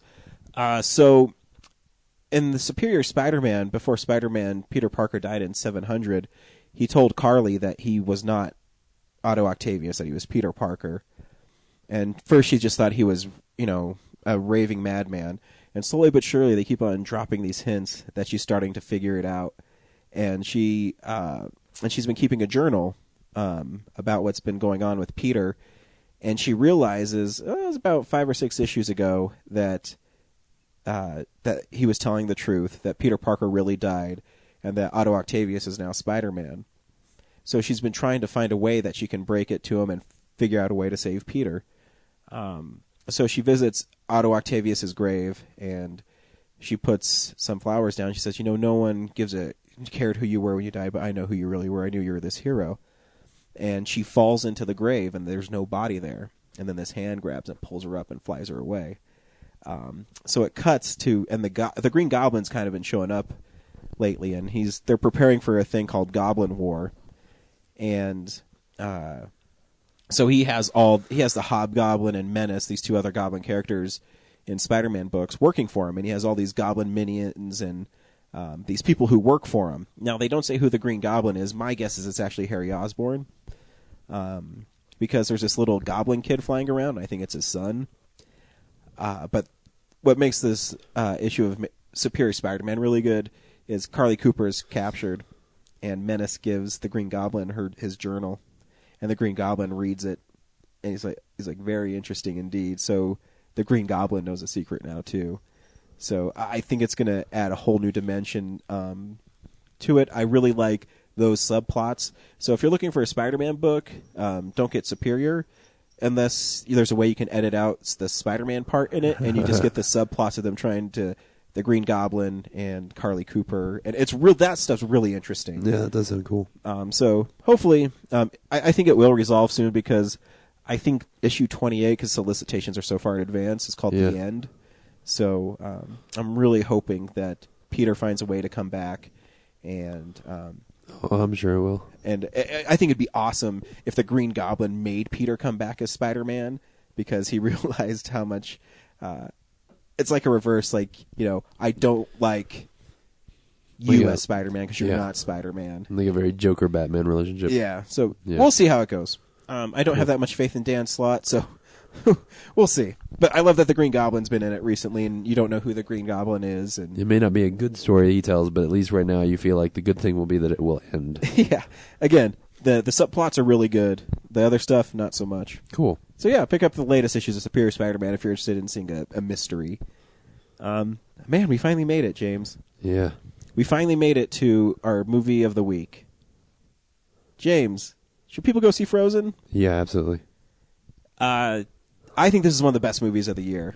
I thought it was hyperbole when I was reading it, but it's one of the best Disney animated movies in a long time. I agree. I love Wreck-It Ralph. I think it was a great movie too. But it doesn't touch this. But this one is so good, and I can't wait to tell you about this movie. But we're gonna play the. It still has a lot of the sort of, I don't want to call it like the princess tropes. I mean, it is. They do. There's princesses in there, but it doesn't so well. But they're smart. And here's the trailer for Frozen. Summer in the city of Arendelle. It couldn't be warmer. It couldn't be sunnier. But that's about to change forever. Arendelle. It's completely frozen. Cold, cold, cold, cold, cold, cold, cold, cold, cold, cold, cold, cold, cold. A real howler in July, yeah? The land's covered in eternal snow. Really? If we don't do something soon, we'll all freeze to death. You want to talk about a problem? I sell ice for a living. Ooh, that's a rough business to be in right now. I mean, that is really... that's unfortunate. My lady. Whoa, whoa. This is awkward. Not you're awkward, but just because I'm awkward. You're gorgeous. Wait, what? Hi, everyone. I'm Olaf. Hi. You're creepy. Whoa. I don't want it. Whoa. No. All right, we got off to a bad start. I know how to stop this winter. Hang on. I like fast. Whoa, whoa, whoa, whoa, whoa, whoa. Get your feet down. This is fresh lacquer. Seriously, were you raised in a barn? Let's go bring back summer! Man, am I out of shape. Wolves. Stop! Whoa. Whoa! Are you okay? I've got a thick skull. I don't have a skull. Oh, woo! Head rush. So cute. It's like a little baby unicorn. Now we just have to survive this blizzard! That's no blizzard! Sorcery. That's my sister! That would have been nice to know. Heads up! It is not nice to throw snow, people! Whoa, whoa, whoa, whoa, feisty pants. Just let the snowman be. I'm calm. Great. Oh, come on! Olaf, you're melting. Some people are worth melting for. You're just really not right this second. Come on, buddy, faster! No! Olaf! Hang in there, guys! Whoa! I can't feel my legs! I can't feel my legs! Those are my legs. Oh, hey, do me a favor, grab my butt. Oh, that feels better.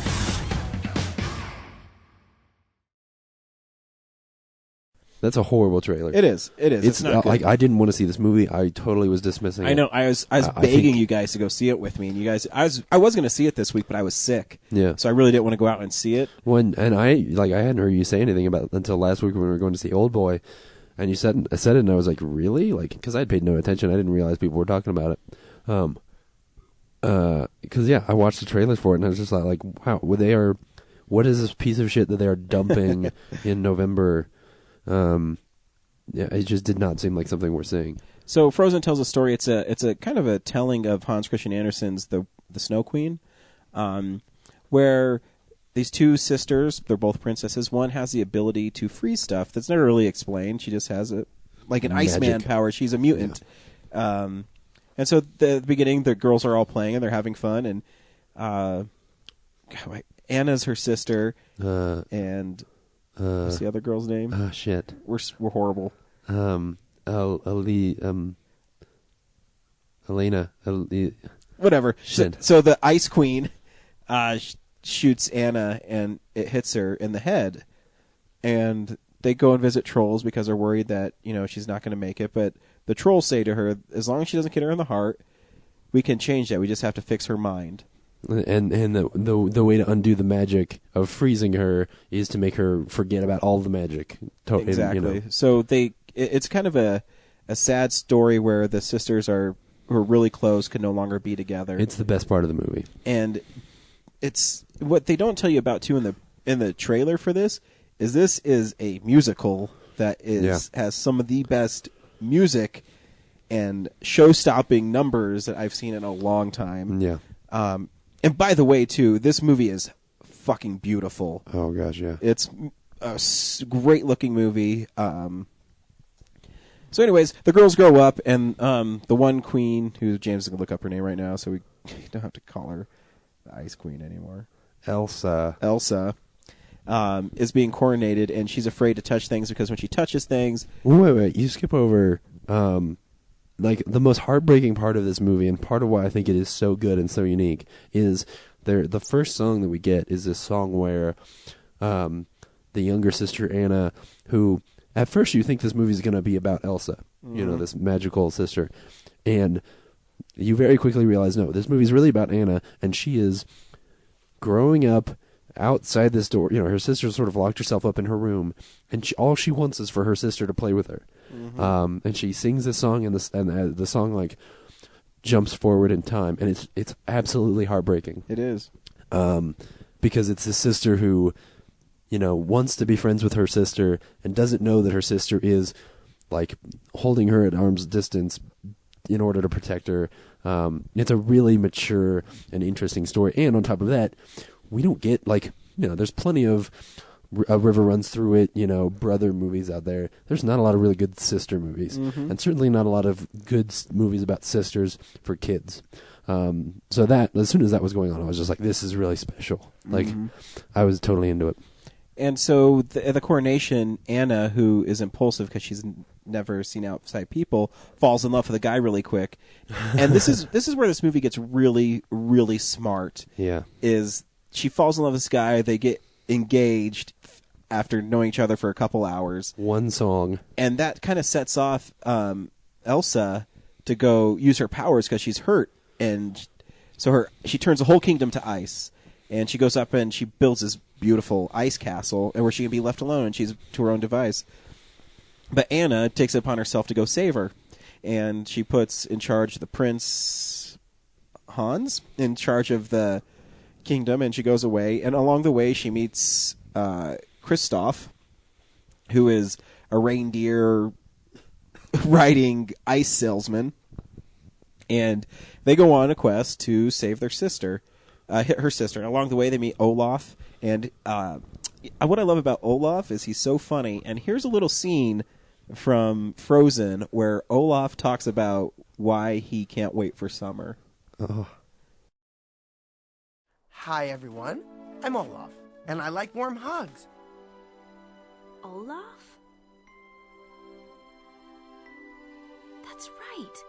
Olaf. And you are... I'm Anna. And who's the funky-looking donkey over there? That's Sven. Uh-huh. And who's the reindeer? Sven? Oh, okay. Make things easier for me. Oh, look at him trying to kiss my nose. I like you, too. Olaf, did Elsa build you? Yeah, why? Do you know where she is? Yeah, why? Do you think you could show us the way? Yeah, why? How does this work? Ow! Stop it, Sven. Trying to focus here. Yeah, why? I'll tell you why. We need Elsa to bring back summer. Summer? Mm-hmm. Oh, I don't know why, but I've always loved the idea of summer and sun and all things hot. Really? I'm guessing you don't have much experience with heat. Nope. Another... I want to put that song in my Christmas music. Oh, like, dude, I'm so going to download this when we're done here. Yeah. The soundtrack is so great, and he is singing about how fun it would be to be in the summer.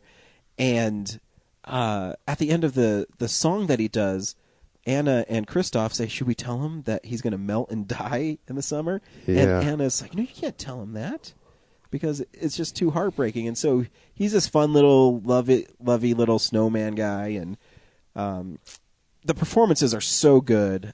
I really loved this movie. It will probably make an appearance in Filmsplosion. But this is really big spoilers. Please go see this movie before I start talking about this next part. This is where I think the movie super succeeds, where all other princess movies fail. Yeah. This is, before you say it, let me say, like when you're an English major, you inevitably will take a class where you'll learn a lot about Disney and why Disney is really bad, especially for young women. And this is now the movie that Disney can hold up and say, fuck you guys, we got it right once. We got it right once. And you're talking to, I love Disney movies. Yeah, me too. So they they go visit the trolls that, I didn't mention the trolls were in the beginning, but they visit the trolls, and the trolls say for her to, because she gets shot in the heart by her sister, so her heart starts turning to ice. So she's going to die. And the trolls tell her that the only way she can be saved is by true love's kiss. And she's got these two dudes. Yeah, she's got to pick between these two dudes. Pick between two guys, and whoever kisses her, and it's the dream of every young girl is to have to pick between two dudes for her true love's kiss. To warm her heart. And so Kristoff knows she's engaged to Prince Hans, so they race back to the castle, and Prince Hans is about to kiss her, and then you find out that Prince Hans is an asshole. Duh. And he's going to take over the kingdom and locks her away. And so there's this huge snowstorm because Elsa is, again, banished because she's dangerous, and she's walking through the snowstorm, and Kristoff is looking for Anna, and Anna's looking for Kristoff because Anna thinks she has to kiss Kristoff to save from dying. And Hans catches up to Elsa and says, your sister's dead. And then all of a sudden, like, it gets calm because he's lying to everybody. He wants to take control of the kingdom. She's not dead yet. And so the storm stops. And then she notices... Anna notices. No, Elsa doesn't see Anna. Anna sees Elsa. I gotta get these names right. And she's about to be killed by Hans. So Anna runs over there and sacrifices herself for her sister, and she turns to ice. To stop the sword. To stop the sword from killing her sister. Yeah.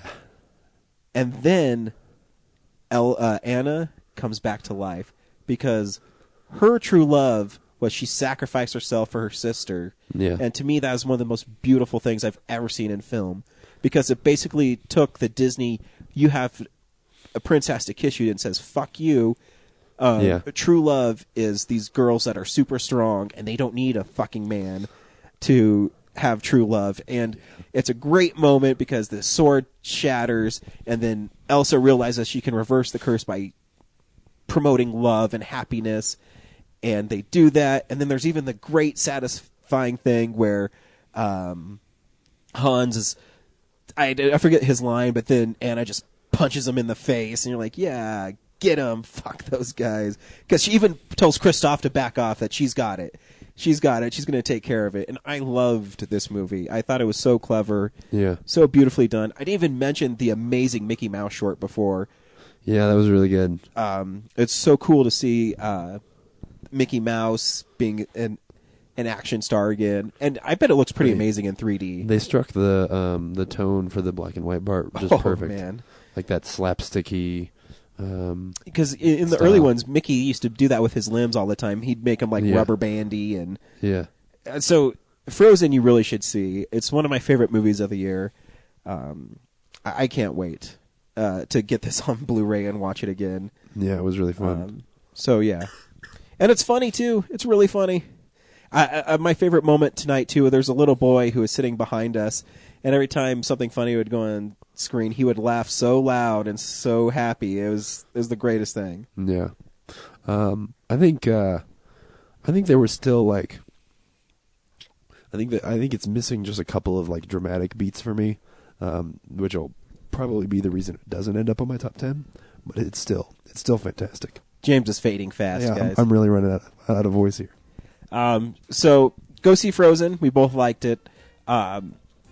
Next week, we're seeing a movie that James has been looking forward to all year. We're seeing Hobbit, The Desolation of Smaug. The trailers, though, they say Desolation of Smaug. Yeah. They say it really weird. I don't know what the pronunciation of it is. They're pronouncing it right. Are they? Yeah. Smaug. All right. Until next week, we'll be there and back again. Bye. Bye.